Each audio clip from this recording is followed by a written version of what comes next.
have three papers now in this session. Professor Farhat Nasreen will be chairing this session. So I start recording. So each presentation will be maximum 10 to 12 minutes, and then we will have a question and answer. You may give your remarks after each presentation. It depends on you, like how you. It's 1 hour we will be having total for this session. Professor, Right. floor is yours. Welcome. Hi.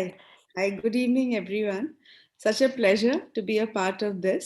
So without really spending much time, let's hear the first paper on this session is Woman, Ideal and Dreams by Kevser K. Karatas from Ibn Haldun University, Turkey. I welcome you. Kevser, I can see you here. You're welcome. Please begin with the presentation. So you will have around 10 to 12 minutes for you. I hope that'll be fine. Yes. Yeah, thank you. Thank you so much. Thank you so much. Hi, everyone. Hi from Istanbul. I'm honored to be a part of such a great event, firstly. This paper is going to be about the correlation between women's sufferings and the society's troubles, according to the novels. And I will show this through novels in the examples of Turkish literature. When people put on wings from colored papers, they believe that they are butterflies. Adalet Ağaoğlu underlines in the beginning of her book, Lying Down to Die, Ölmeye Yatmak, the value that impose on each other. By starting from this idea, she describes the unawareness of the existence of women themselves, because throughout history, women are described the other. At this point, human beings are male, who defines women as another creature. Gender is already a complicated subject in theory. When it is used as a fact in literature, it evolves into a more attractive position. Ağaoğlu's style in writing is perceived as a sophisticated breadth from the angle of Turkish literature. Her application of time to her novels at the first glance seems miraculously unusual. When the reader gets used to this style, her understanding of women, both as a subject in society and as a creature that has feelings, emotions, and thoughts, attracts the reader's mind. The concept of time in her novels is not only about the women issue, but also about the period of republic and the troubles reproduced by a new regime. At this point, I would like to point out Gerard Bovering's article named Ideas of Time in Persian Sufism. He says in his article, time makes us feel that the present is real, while the past and the future are not. Yeah, I think what is the thing that makes us feel the present is real, the real one, and the past or the future not? Perhaps for Sufis who uses the term Ibn al-Waqt, the son of time, the only time period is now.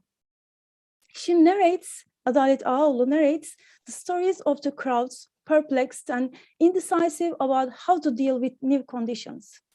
Clearly, as she describes women's difficulties that they strive to cope with, she accurately approaches to the society's struggles that they run hot and cold.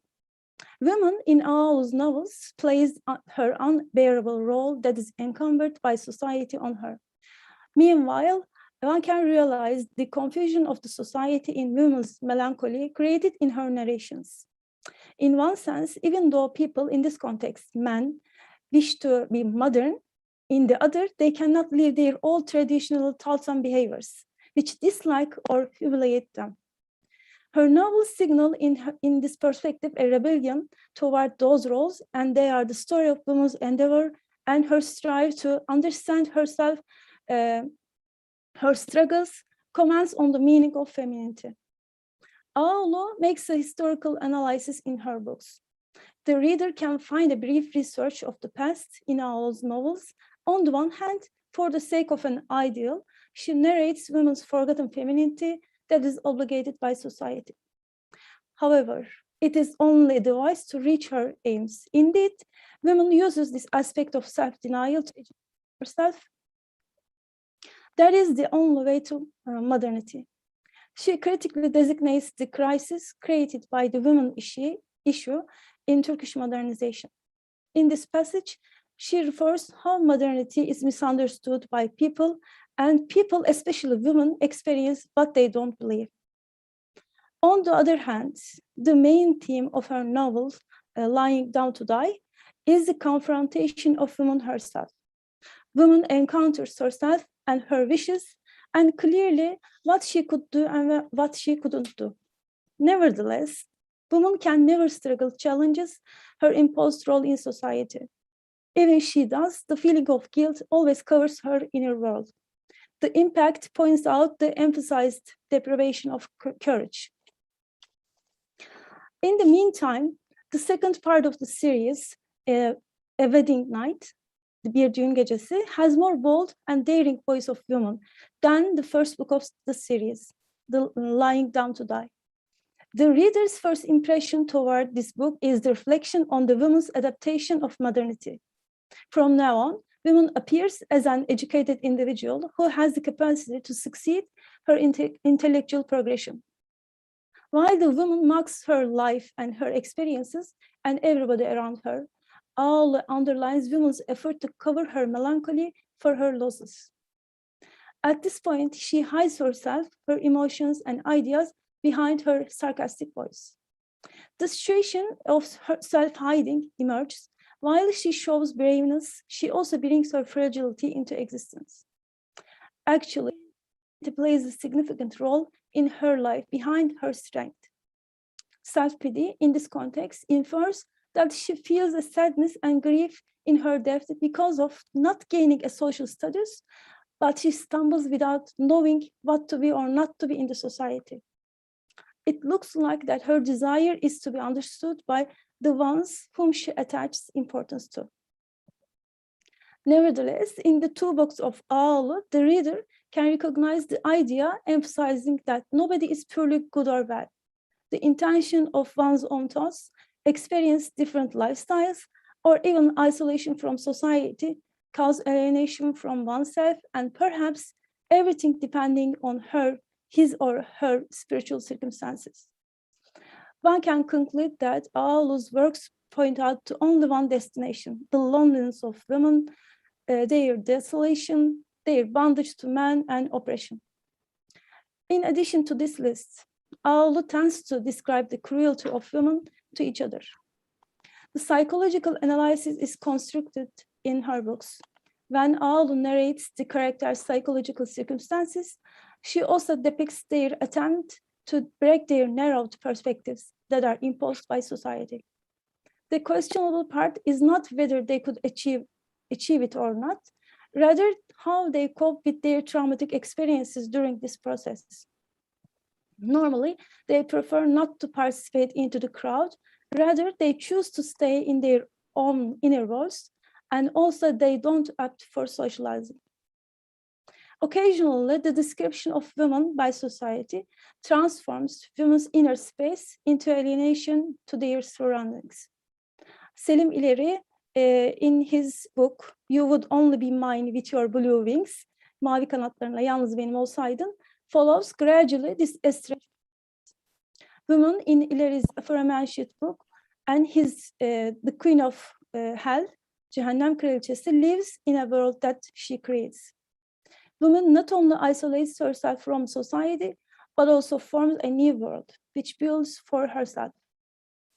There is another universe beyond what is sensed, and every woman is a queen of her kingdom to where she belongs. In the final analysis, if woman feels under pressure in the society, moreover, if she doesn't submit herself and her wishes to what society expects from her, she creates a sui generis universe. Hence, she alienates herself from society that she lives in. In this manner, she willingly accepts to be called crazy, espouses being a mad woman in the attic.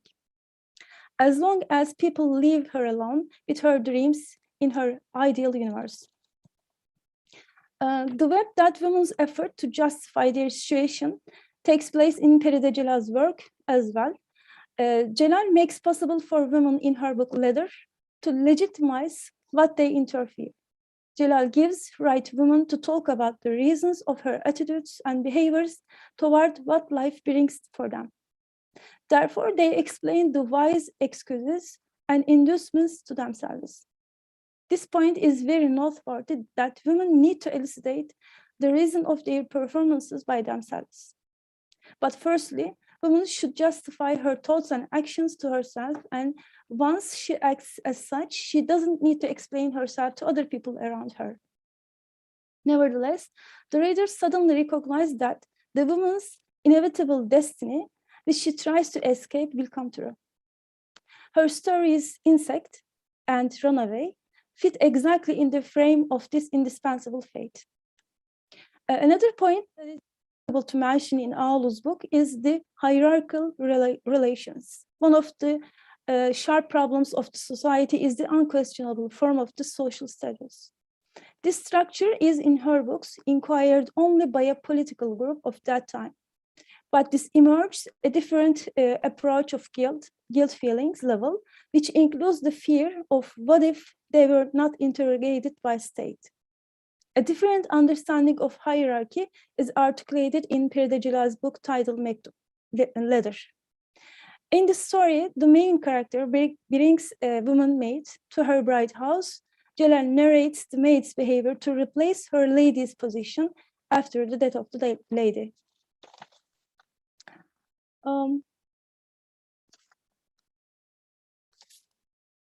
The description of social studies in the society is also very clear in Selim İleri's You Would Only Be Mine With Your Blue Wings. İleri's The Queen of Hell also demonstrates the woman's submission to the wishes of society. That is, the woman who breaks the community's rules in her dreams. The tragic point is that she actualizes her dreams only in her sleep. She is not brave enough to overcome the enforced rules. However, she can realize her wishes in her dreams and imagination. Meanwhile, even though the society compels social oppressions over women, social studies is not an issue of supremacy between men and women. Moreover, this superiority cannot be seen as unconditional, and perhaps in some circumstances, it alleviates the burden over women's shoulder. At this point, one cannot ignore the problem of women's isolation from society against their desire. The society sometimes obligates women's alienation from society because of religious excuses and sometimes patriarchal reasons and traditional considerations. Virginia Woolf puts the pressure toward women in her book, A Room of One's Own. Once she was married, though, her husband was her new lord and master. And if he didn't treat her with respect, there was no way out. The society enforces women to behave as such, women have been compelled since the beginning of time and were basically became ordinary toys in the hands of men. Rules are described by men and women simply should obey them. Feride Celal clarifies these obsessions and anxiety of women that they discern as an inner sense. Each story in her book, Letter, which has 4 short stories, notes different problems of women. Another view that should be underlined in Celal's stories is that outer manners and actions don't reflect the inner sphere of human beings. Yes, sir, will you please wrap up in 1 minute? Okay. Yep. People sometimes don't guess their emotions and thoughts. They cannot even estimate their next steps toward the occasions. Regarding women issue in Celal's analysis, she clearly expresses women's concerns and obsessions that they cannot transcend. As a result, the story of women would actually be considered as the history of nation. This premise is especially identified in Ağulu's book, Lying Down to Die and The Night. In the books that we analyze in this study, the destiny of women is not only unhappiness, but also self-questioning, self-humiliation, a constant effort to prove herself. It is an inevitable reality that these 5 books are nothing but rich observations of the society. The writers have analyzed the society and the nation over women. Women's troubles and problems and ideas and even dreams actually reflect the necessities of this society. Thank you for listening to me. Thank you so much, Kevsar, for that very beautiful presentation.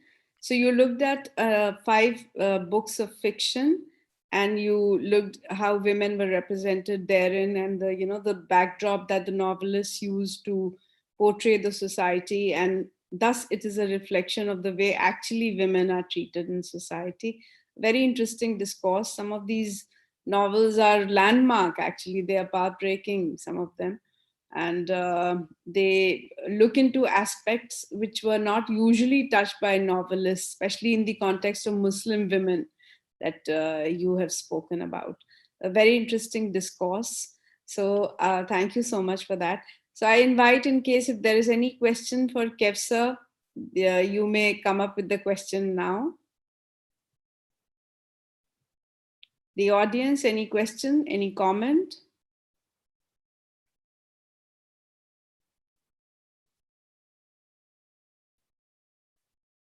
Okay. Can I say something?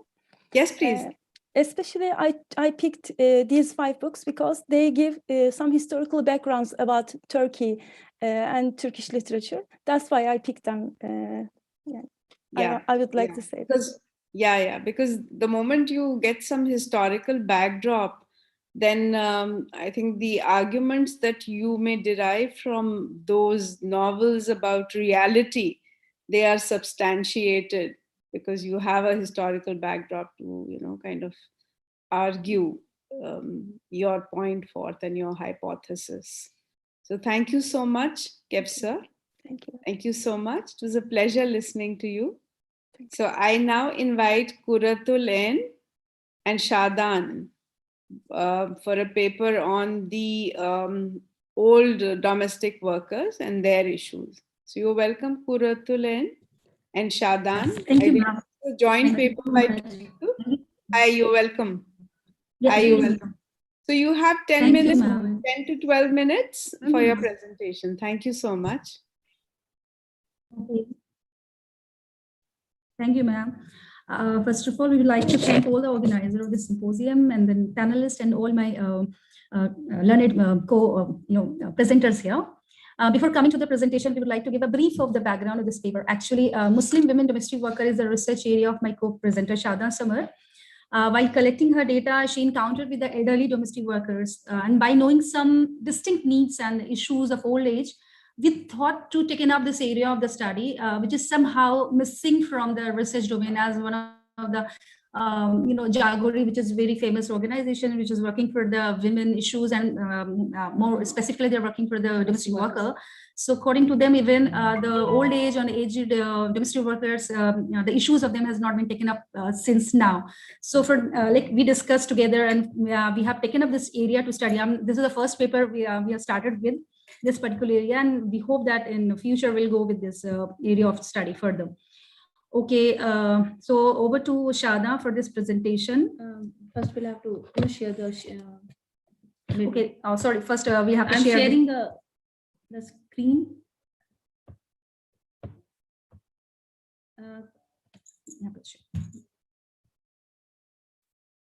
Are you people able to see the PPT? Yes, we can see. We can see. Is our PPT up? Okay. Yes, we can see it very clearly. Yeah. Okay, the present. Okay, thank you so much. Okay, thank you so much. So before coming to the Shada's part, let's discuss about this paper, the background. So we are coming with this, elderly women domestic worker. As she's elderly, she's women, she's domestic worker. So since yesterday we discussed a lot about the women's and vulnerability related to this gender. And then she is elderly. So definitely this is the most vulnerable age. And she's working in unorganized sector. That is more vulnerable than organized sector. Definitely there are thousands and lakhs of studies all over the world that has justified this. And then domestic worker. This is the most vulnerable among all the unorganized sector. So this is what our study is about, the elderly women domestic worker. So over to Shada, because she's more better to discuss more about the next slides. Okay, thank you so much. Now first, I'm just giving you a brief about the, as it is domestic workers, aging domestic workers. So aging is a global phenomenon in 21st century. But in India, the issues of social security for elderly are in transition because studies of aging are still in infancy in the countries like India. Studies on domestic workers also in its elementary position. So both the studies on elderly as well as domestic workers population in different situations and settings. Elderly in unorganized sector have many issues. So in overall the situation is very worse as it is. Someone is saying something. No, it is from the background. So this specific paper is about the elderly domestic workers, which comes under the unorganized sector. As elderly in the unorganized sector do not have fixed employment, it is difficult to assume that they will have any kind of retirement benefits. This lack of income security of the workers in informal sector leads to deplorable living conditions for the individual in old age. Now, the unorganized informal sector, as I've already mentioned, that domestic workers come under the unorganized informal sector, giving a brief about what is unorganized sector. So the concept of informal sector was introduced into the international usage in 1972 by the International Labour Organization, its Kenya Mission Report. Unorganized, still household, and informal are different terms interchangeably in contrast with the organized, regulated, modern, corporate, and formal sector. Now in India, there are about 18 million women workers in the sector, constituting about 97% of workers in India, according to so the large number of women actually work in the sector. According to the DPC, they still remain at the periphery, even they constitute of the total unorganized workforce in. No, some of the issues of the women in the unorganized sector as well as the women in, they have no off days and they are barely earn enough money to discrimination due to the. Your voice is breaking. Kuratulen. I think we lost her. I think she had a bad network. Yeah. I think her connection was very poor. I wanted to say that perhaps, let's just wait for a bit for them to come back.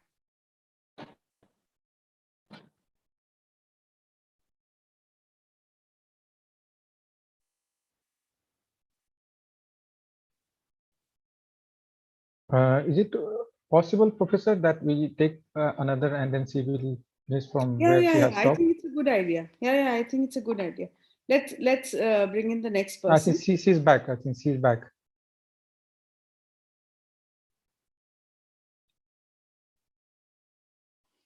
Kuratulen, are you there? Yes, ma'am. There was some network issue actually. Then do not use your slides then, because I think your connection will be stable if you just speak. So keep your camera off and you can just speak. Yeah, because just let's see if that works better. Okay, fine. So we're discussing about the issues of women in organized sector and exploitation and harassment at work, violence and unhygienic living and working conditions, high incidences of chronic diseases, malnutrition, and other poverty-related elements exempted from maternity benefit and childcare facility. Now, the Ministry of Labour of India in 2009 has clarified or classified the domestic unorganized sector in different categories. These are according to occupation, nature of employment, especially distress categories, and service categories. The domestic workers come under the service categories. Now, the domestic workers as unorganized workers. Domestic workers constitute one of the lowest ranks of informal work. Domestic workers hold a very important share in the global workforce, but they are among the most vulnerable group of the workers. Now, the women domestic workers. Domestic workers as defined by the ILO Domestic Workers Convention, and that include any person engaged in domestic worker within an employment relationship. While this definition encompasses both male and female workers, there are about 83% of the worldwide domestic workers are female. But in India, no specific data on domestic workers is maintained at the center level in India.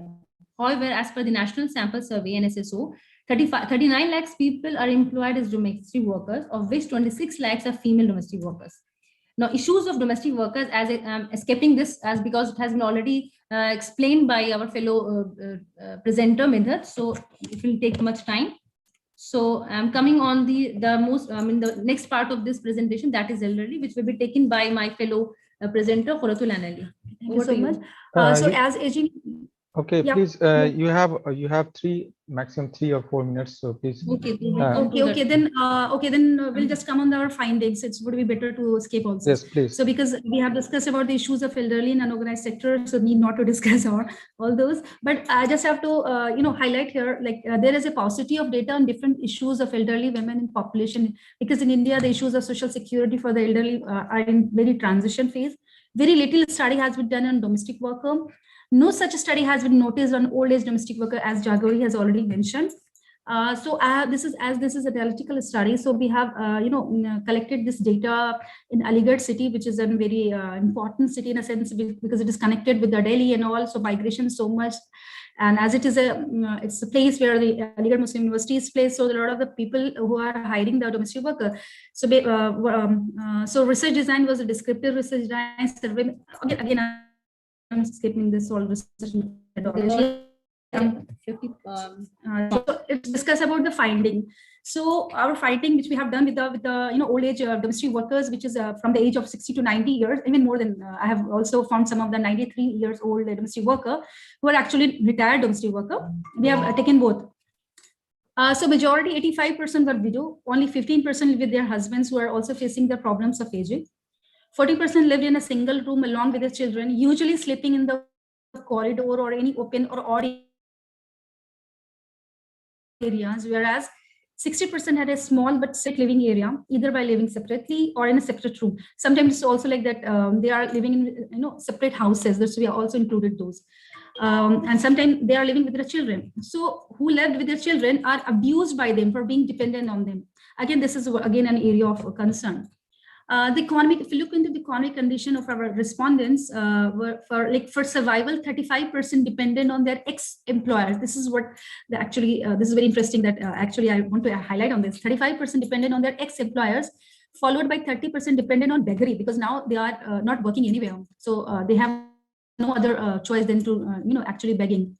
25% taken care by their children or by their husbands, whereas 10% are still working as domestic helper, but on and off. On some occasion, on some marriages, they just call these kind of the women, or they sell some small articles or doing some odd jobs.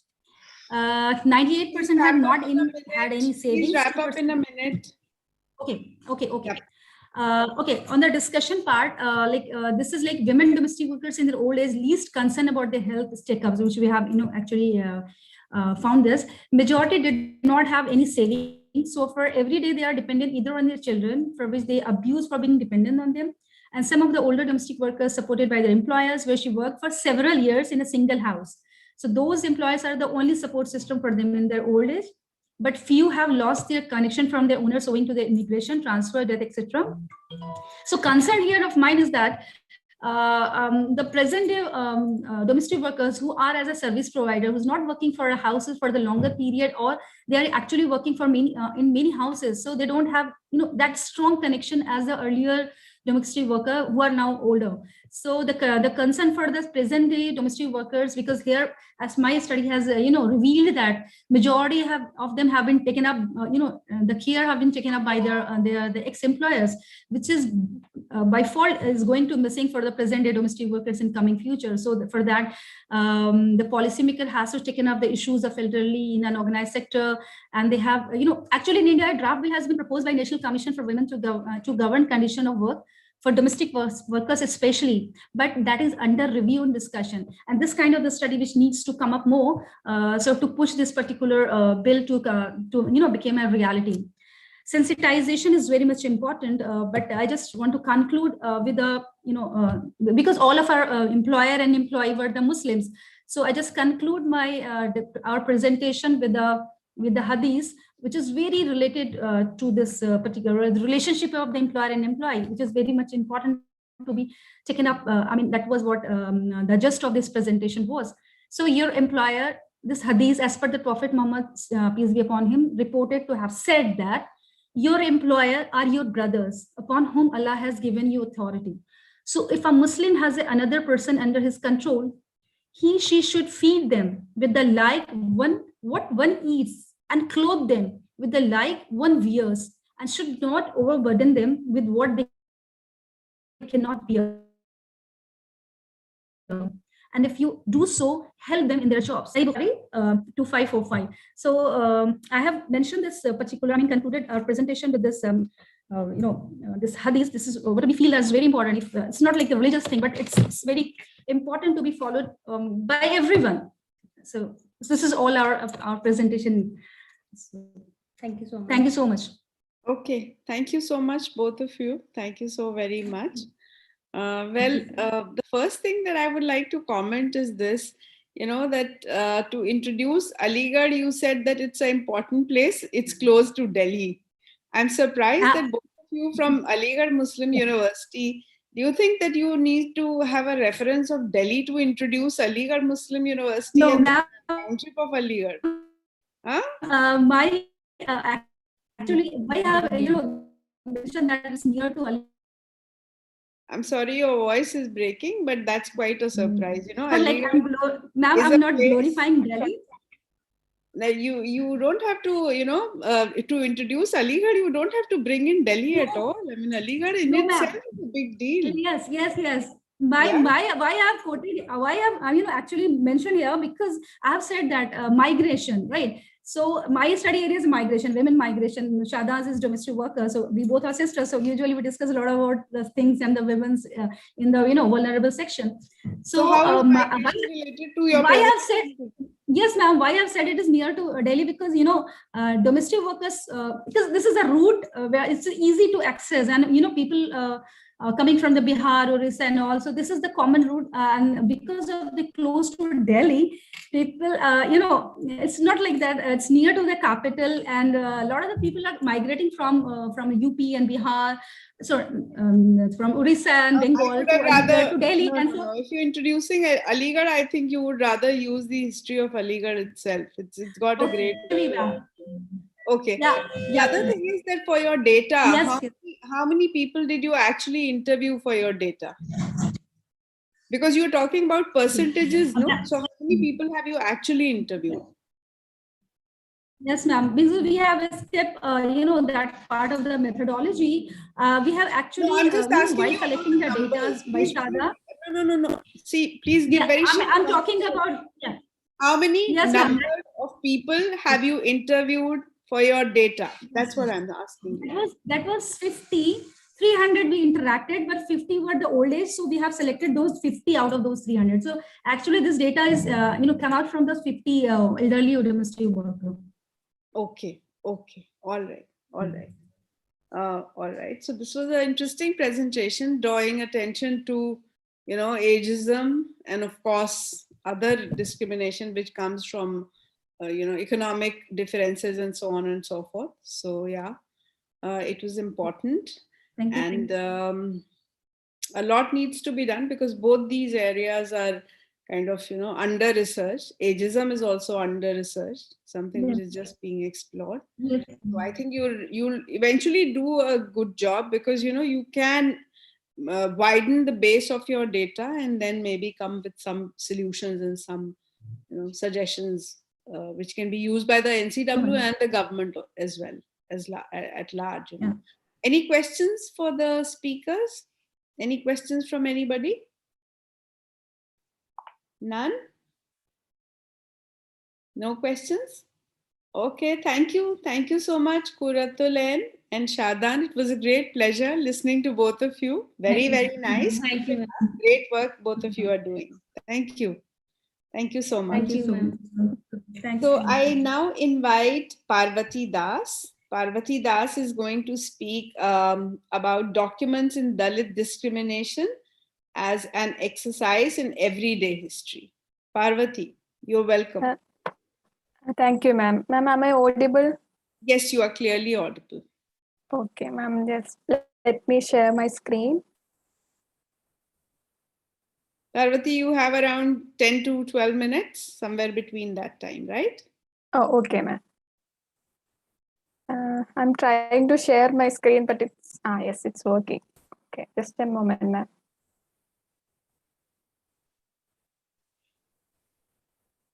Ma'am, is it visible? Yes, absolutely. Okay, ma'am. So my paper is titled Politicizing the Quotidian, Documents of Dalit Discrimination as an Exercise in Everyday History. So without wasting much time, I will just move on with my paper.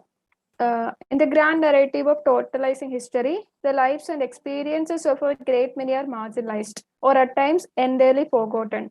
Contrary to this, the critical concept of everyday history has archived the lives and experiences of ordinary people in a society.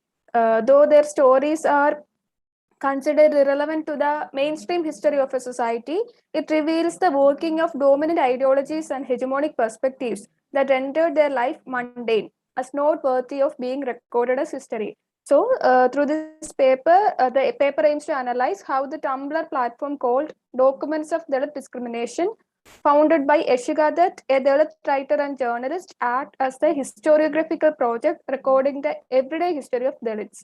It reveals how Ezzat, as an educated Dalit woman, was able to create a space where she could discuss and reveal her Dalit identity, which was also used by others like her to discuss the violence and humiliation they endure on a day-to-day basis. So the theoretical framework that I'm going to use is Dalit feminist historiography as well as everyday history.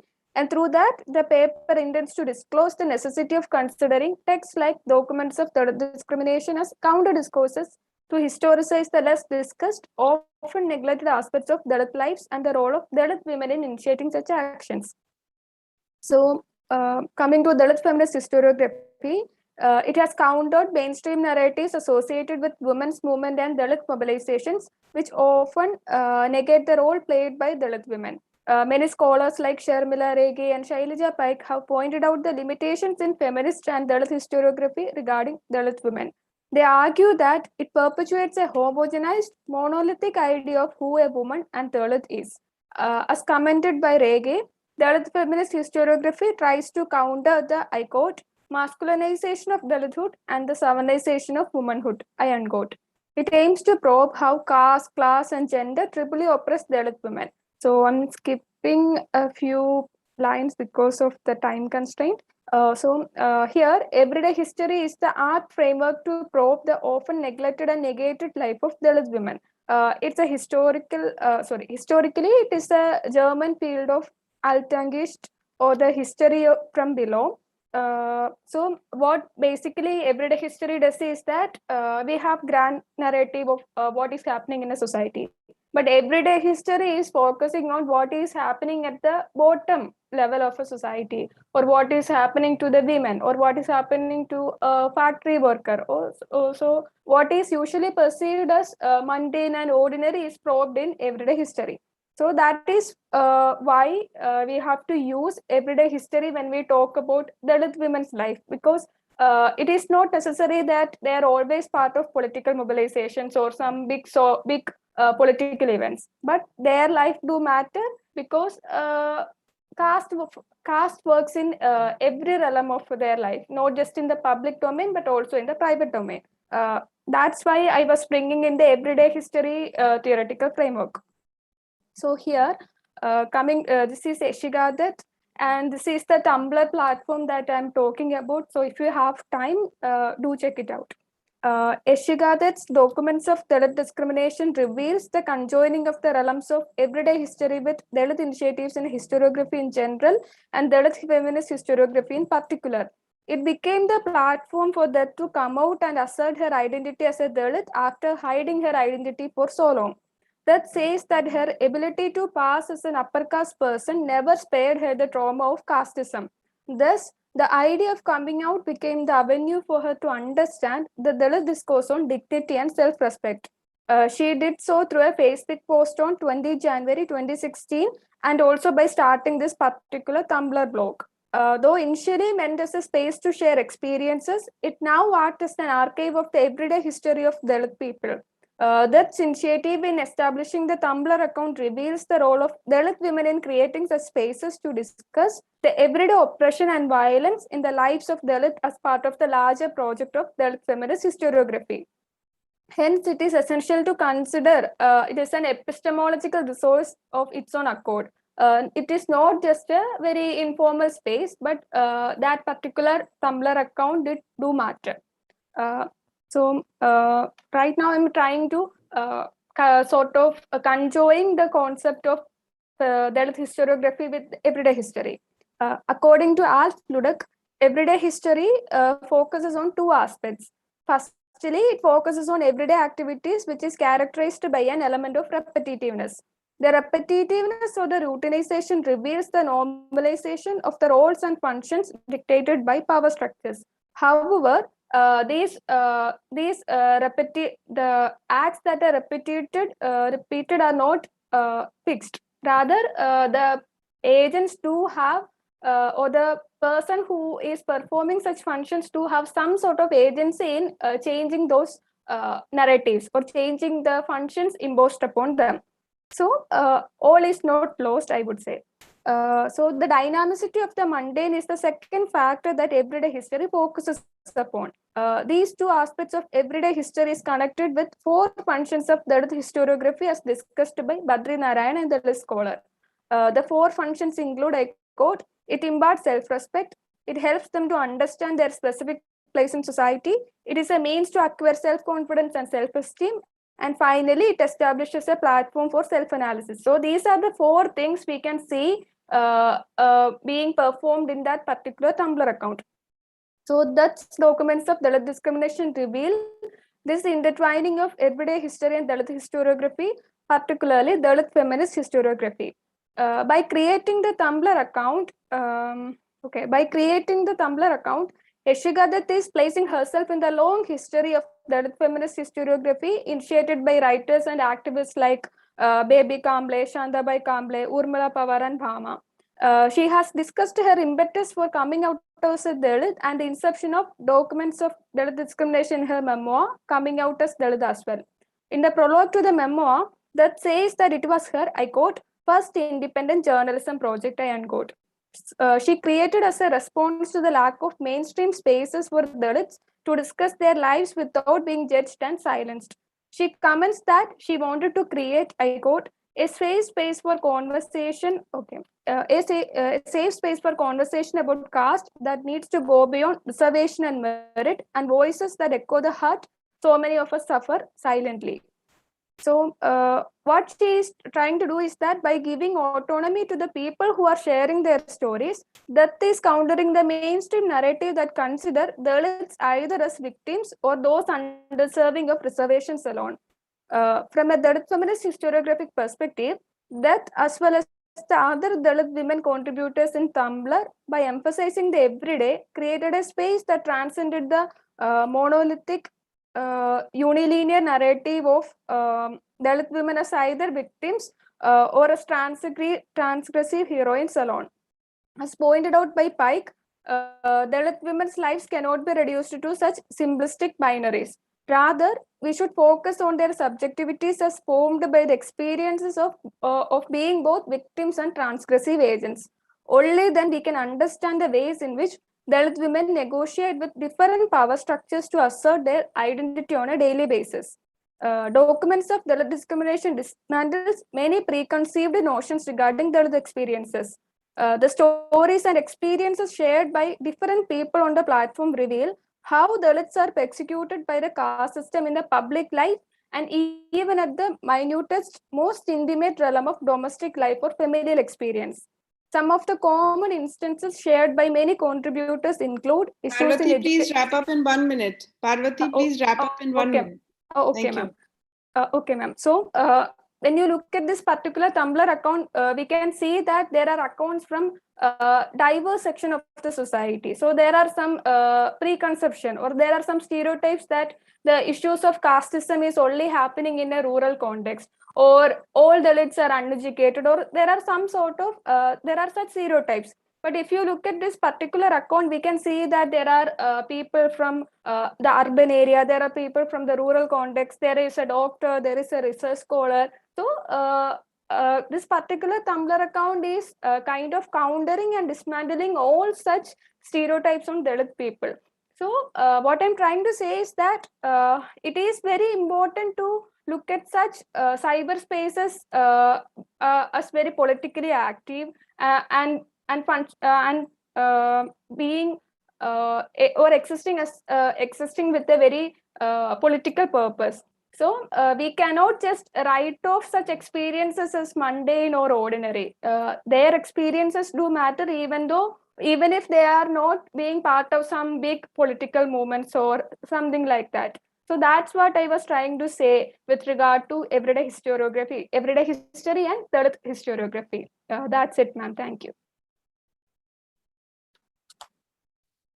Thank you so much, Parvati. That was really very nicely presented, and you had some really strong arguments to make.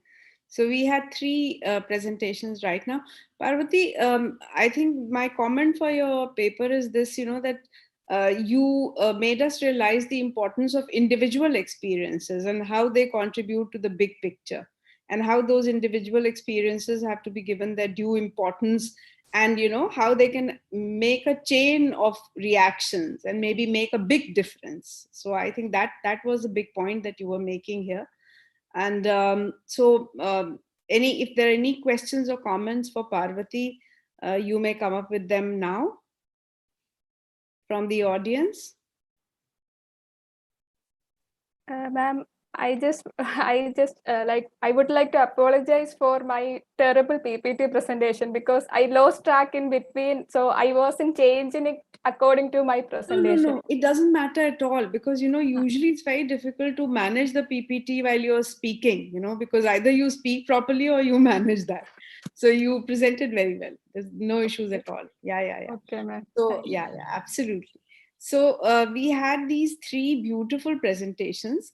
One of our speakers, the first one, Kevsar, she was speaking about how how the novels and the fiction presents the story of a feminist discourse, the various issues of the women, which is very interesting because fiction, presents some of the most difficult things and some of the saddest thing very beautifully.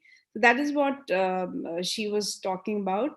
Then, of course, we have two of these young ladies, Kuratulen and Shadan, who spoke about, again, a very important issue. And they were speaking also about social justice, because they were talking not just about, not just about feminism, but ageism is a phenomena that covers almost everybody.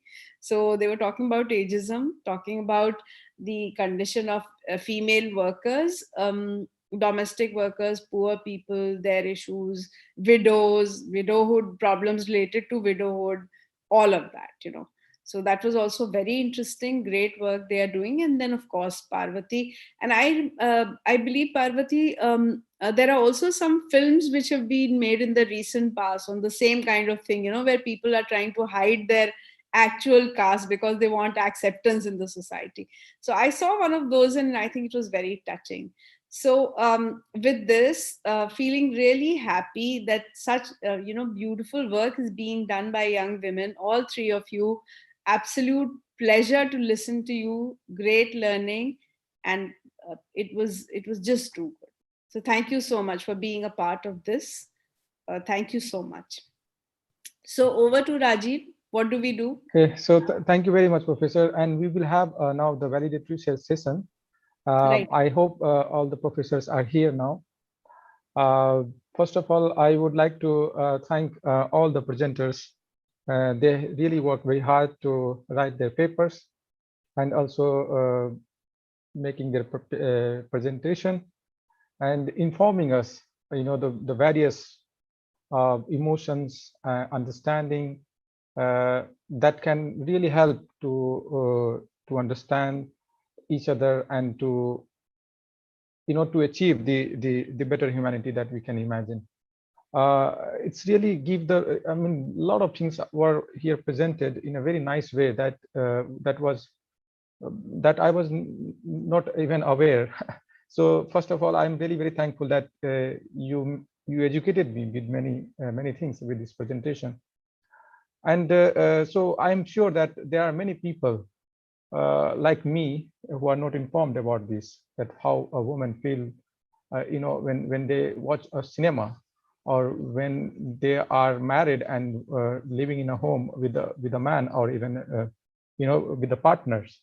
So there are a lot of violence that has been unnoticed, and that's how we thought of that we can really address this and bring in the communication from various parts of the world, that they should share that it's very similar things going on everywhere, or how to address these questions, and how to bring this change, and how to educate people, or make everyone to feel about that. So and then we designed. I'm very thankful to our the team who were working on this, who we worked very hard to design this whole idea, and then we proposed this paper, this symposium draft to Professor Miriam Cooke, and very thankful to Professor Miriam Cooke for giving consent and supporting for this project. So then we communicated with the whole Professor Bruce, Professor Heba, and Professor Farhat, Nasreen, and Professor Mousumi G Banerjee, that we are working on this paper. So actually, it's a really give the very informative and intellectual insight, because this is very important, because we are the leader. There are a lot of things that has been unnoticed, and you bring everything in notice, because the common women are not aware what is happening with them, and they keep mum. So you are making them aware that you should not be silent. You should address your problem. So this kind of talk and this kind of symposium is very helpful, because I am feeling like it benefited me. So I'm sure it is very beneficial, and this should be this should not be till this level only, but we can have a series of talk, and a very intellectual discussion that we can have, and also to apply on our society, how we can apply on society, not only having discussion, but also through the activism. So and also not only making people aware through the conferences or symposium, but also having this forceful, to make a law or to bring a very strong change in our society. I'm very thankful to all the professors and for giving support for this communication. I would like to, this is the valedictory session that Professor Miriam suggested that we will give that at the end, at the end of the session, we will give the remarks and suggestions. So now, Professor, first I would like to request professors to give remarks on this symposium and suggestion. And then at the end, we would like to have your idea, all the participants who have joined this symposium, to have your idea and how we can really work on this, because we need to work on this. So thank you very much. Professor, floor is yours. So I would like to request Professor Miriam first to start.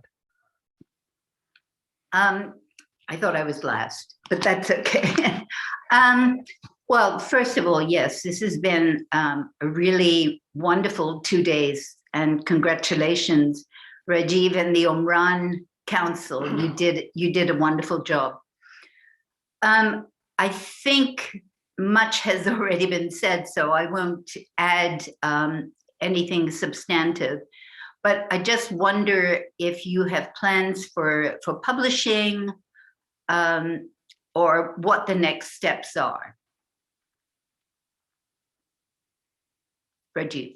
Okay, so Professor, I mean, this is the second series of our symposium on identity, and it's very crucial thing that we need to think about identity, because this is the main reason what I have noticed and what I have been taught by Professor Bruce. I learned so many things from Professor Bruce, and that's how I'm able to reflect on this. And I thought like identity is very problematic thing.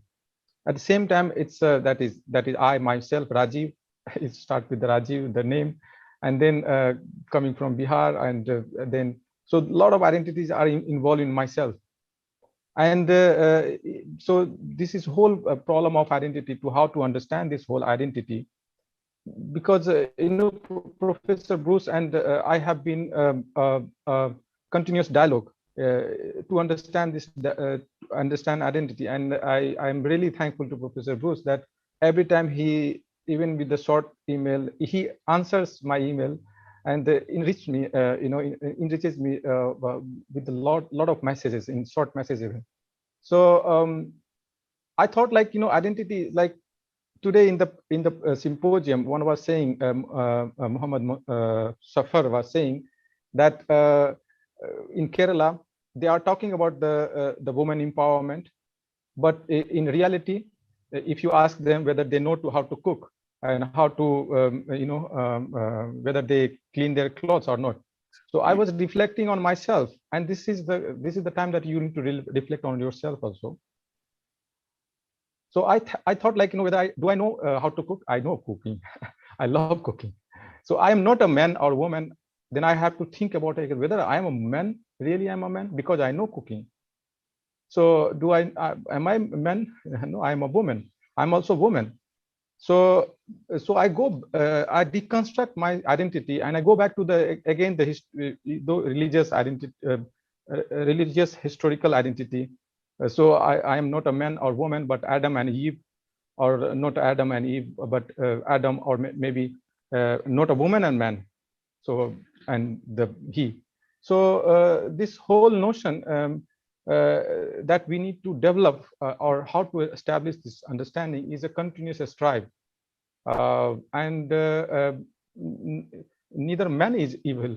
That how men should be not perceived as evil, but we work together. We need to work together, being identity.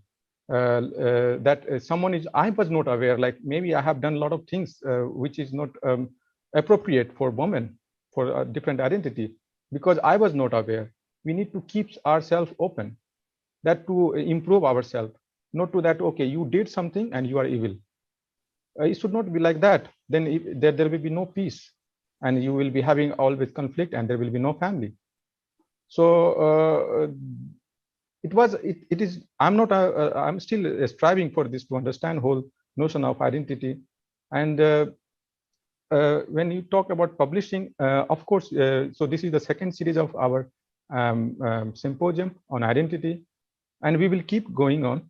We would like to publish, and I talked to Professor Vadatin about this, where to publish, and then through the Ibn Haldun University, Professor Mousumi G Banerjee, we were having discussion that we need first either Professor Bruce or either Professor Miriam will give a consent report that these papers are qualitative, it can be published. Then even Haldun University will publish. So we will have then editor for combined symposium. We can have a combined, maybe if all papers are good, then all papers will come in a book form. So that can be the one way to publish. And other way that even Haldun University will publish in their journal. So one individual papers as individual papers. That's what was our approach to Professor Vadatin. So Rajiv, if I could say something, if you decide to go the route of publication, I think you should get back to the presenters, to all 16 of the presenters, and ask them how their paper relates to the theme of identity, violence, and women. Because from my own brief section, just 3 papers, the relationship was in some cases very direct, in some cases tangential. But I think the exchange that we had over this wonderful medium called Zoom, which is actually terrible because it doesn't allow us to see people in person, but at least we can communicate by voice and by messaging. But I think it would be really a good opportunity for people who have participated to reflect on whether their paper relates to it and whether it can be sustained as a part of a larger volume, or whether it's just a one-off production and it should not be included. But I think that the burden for proving it or including it rests not with the editors, but with the research scholars who participated in this program. So I would suggest if you decide to go the route of publication, to get back to all 16 presenters and simply ask a direct question: how does your essay relate to the theme of identity, violence, and women? And how would you modify it if it doesn't for the publication?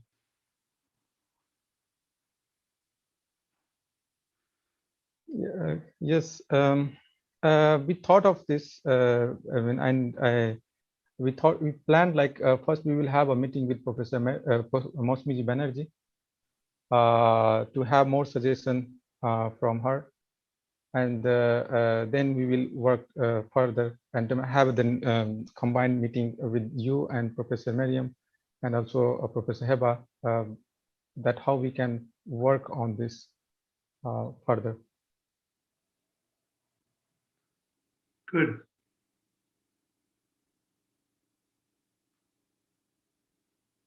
So I would like to, we would like to have like, I mean, your feedback on this symposium, and then also from the participants who have participated in this symposium. And as you know that now Umran Academic Research Association, Umran has been working since last 2 years. It's going to be now almost 2 years it's going to be. And we have recently formed this Umran Academic Research Association, and working under the guidance of Professor Bruce, Professor Miriam, Professor Heba, and Professor Mousumi. Any of you are interested, you all are welcome to work with us so that we can arrange a systematic research work, go further. And I would like to hear a suggestion from all of you. Can I say something, Rajiv? Yes. Well, I just wanted to compliment Professor Miriam Cooke, because heard you yesterday, ma'am, the keynote address